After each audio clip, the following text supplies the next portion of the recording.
মৃত্যুর ডাকটা আসার পর আপনি আমি যে সময় অন্ধকার কবরের ডাকটা যে সময় চলে আসবে বাবা, সময় আপনার লাভক যে সময় চলে আসবে আপনি আমি যে ছাড় পাবো না, সেদিন আপনার আমার কি উপায় হবে? জমিনের মধ্যে আজকে আপনি আমি কত সমস্যার মধ্যে আছি, ক্ষণে ক্ষণে আপনার আমার কবর যাবে, ক্ষণে ক্ষণে কবর যাবে। আরে আমার বাড়ি মাটির উপর কাটি দিলে তুই জিন্দু ক্ষণে ক্ষণে কবর যাবে। আরে আমার বাড়ি মাটির উপর কাটি দিলে তুই জিন্দু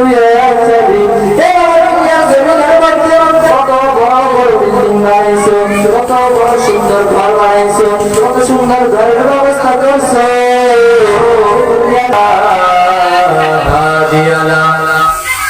وأشهد أن لا إله إلا الله وحده لا شريك له وأشهد أن سيدنا ومولانا محمدا عبده ورسوله اللهم صل على محمد وعلى آل محمد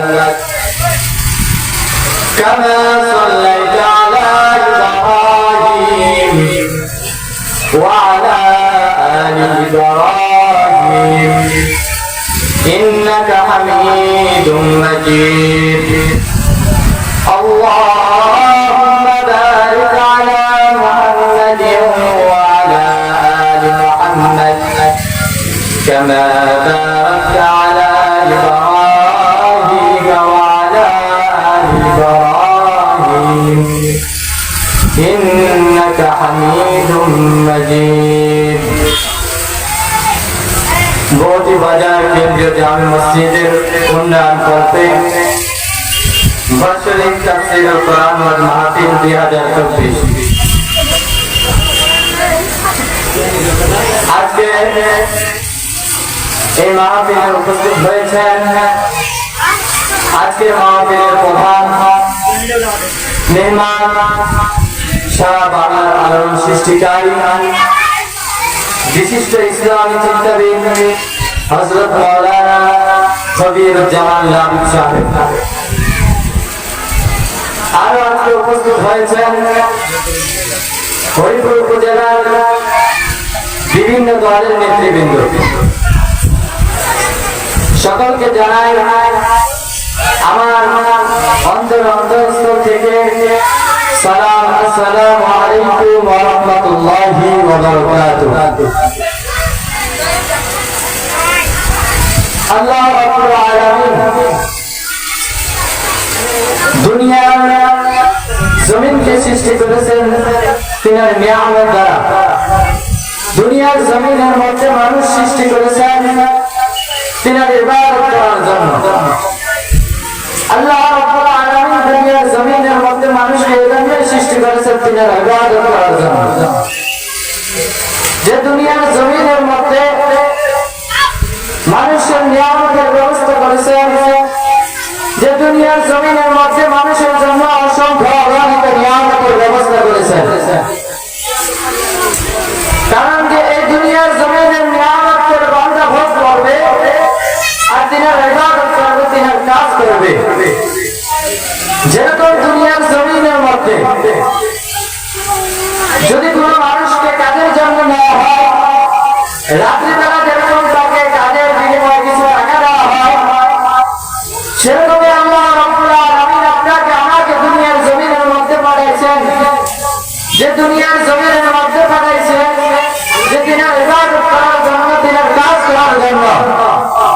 যে কাল কিয়ামতের ময়দানে আপনাকে আমাকে আল্লাহ রাব্বুল আলামিন যে পুরস্কার জান্নাত পাওয়ার পুরস্কার দিবেন, তিনার কাজের মাধ্যমে যে জান্নাত পাওয়ার পুরস্কার দিবেন, সে জান্নাত পাওয়ার পুরস্কার আল্লাহ রাব্বুল আলামিন যে আপনার আমার জন্য তৈরি করে রাখছেন। এজন্য আল্লাহ রাব্বুল আলামিন আপনাকে আমাকে দুনিয়ার জমিনের মধ্যে পাঠিয়েছেন। যে দুনিয়ার জমিনের মধ্যে কেউ থাকার জায়গা নাই, কেউ থাকতে পারবে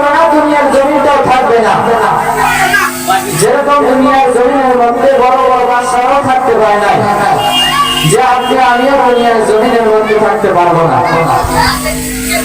যেরকম দুনিয়ার জমিনের মধ্যে যেরকম হামান ছিল, কারণ ছিল, ফিরআউন ছিল, তারা তো দুনিয়ার জমিনের মধ্যে থাকতে পারে না। আপনি আমি কিভাবে দুনিয়ার জমিনের মধ্যে থাকবো? দুনিয়ার জমিনটা থাকার জায়গা না, দুনিয়ার জমিনটা হলো এমন একটা জায়গা যে জায়গার মধ্যে পরীক্ষার জন্য আল্লাহ রাব্বুল আলামিন আপনাকে আমাকে পাঠাইছে। যে দুনিয়ার জমিনের মধ্যে আপনার আমার দুইটা আছে। আপনি আমি যদি আজকে দুনিয়ার জমিনের মধ্যে ভালো কাজ করি, তাহলে আপনার আমার জন্য রয়েছে জান্নাত। আর খারাপ কাজ করে আপনার আমার জন্য রয়েছে জাহান্নাম। জাহান্নাম হলো খারাপ জায়গা। যে দুনিয়ার জমিনের মধ্যে যে খারাপ কাজ করবে, ভালো কাজ করবে না, তার জন্য রয়েছে জাহান্নাম। যেরকম দুনিয়ার জমিনের মধ্যে ফিরআউন থাকতে পারে না, ফিরআউন দুনিয়ার জমিনের মধ্যে জীবিত থাকতে পারে না। আপনি আমি দুনিয়ার জমিনের মধ্যে থাকবো না। একদিন আপনি আমি দুনিয়ার জমিন থেকে বিদায় নিয়ে চলে যাব। যেদিন দুনিয়ার জমিন থেকে বিদায় নিয়ে চলে যাব, এই দুনিয়ার জমিনে আল্লাহকে ভয় করো, আল্লাহকে ভয় করো। বাবা, দুনিয়ার জমিনকে সবাইকে ছাড়তে হবে বাবা। যে দুনিয়ার জমিনকে ছাড়তে হবে, সময়ের তো গ্যারান্টি নাই। আপনি আমি দুনিয়ার জমিনের মধ্যে কতক্ষণ বাঁচবো, আপনার আমার জীবনের তো গ্যারান্টি নাই। যেরকম আপনার আমার জন্য এই কারণে বাজারের মধ্যে আপনার আমার কবরের মধ্যে গেছে, আপনার আমার গোসলের সময় দোকানের মধ্যে চলে আসছে বাবা। এ বাবা জানি না কারা আপনার আমার কার যে সাবান, কার যে সাবান ওই দোকানের মধ্যে চলে আসছে, কার যে সাবান দোকানের মধ্যে চলে আসছে। একদিন রাত্রে আমি চলে যাব। অন্ধকার কবরটা কিন্তু ভালো জায়গা না বাবা। এই অন্ধকার কবরটা আরো সাবধান, এই অন্ধকার কবরটা আরো বোকা মাকড়ের ঘর।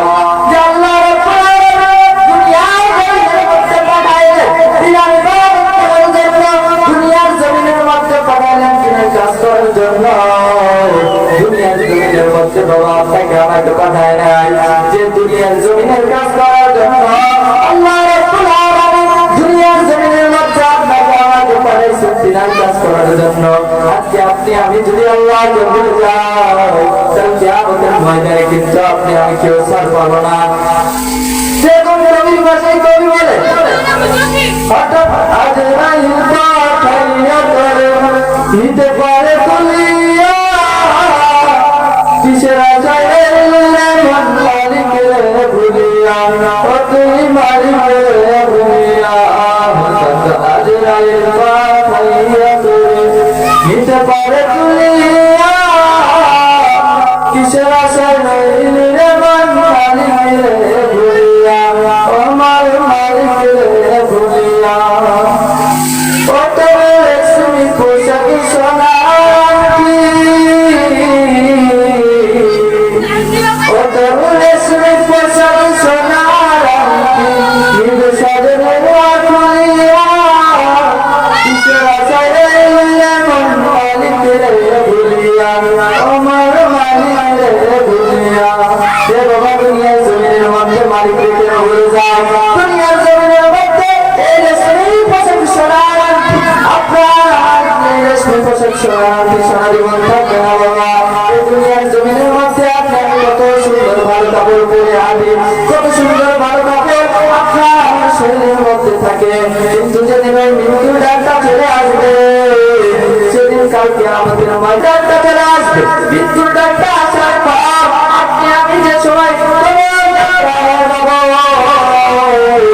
অন্ধকার কবরের ডাকটা যে সময় চলে আসবে বাবা, যে সময় আজরাইল নামক আপনার আমাকে, যে সময় আজরাইল নামক মারাত্মক মওত যে সময় চলে আসবে, আপনি আমি যে ছাড় পাবো না, সেদিন আপনার আমার কি উপায় হবে?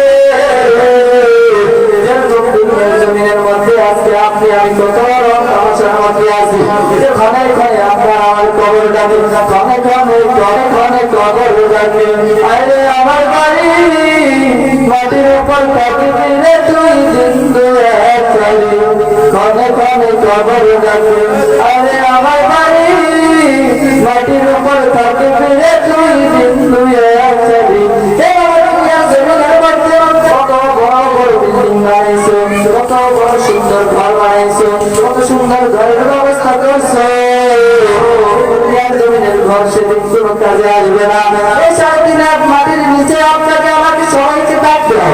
যেদিন আপনি আমি এই দুনিয়া ছাড়বো, যেদিন আপনার আমার মৃত্যু হয়ে যাবে,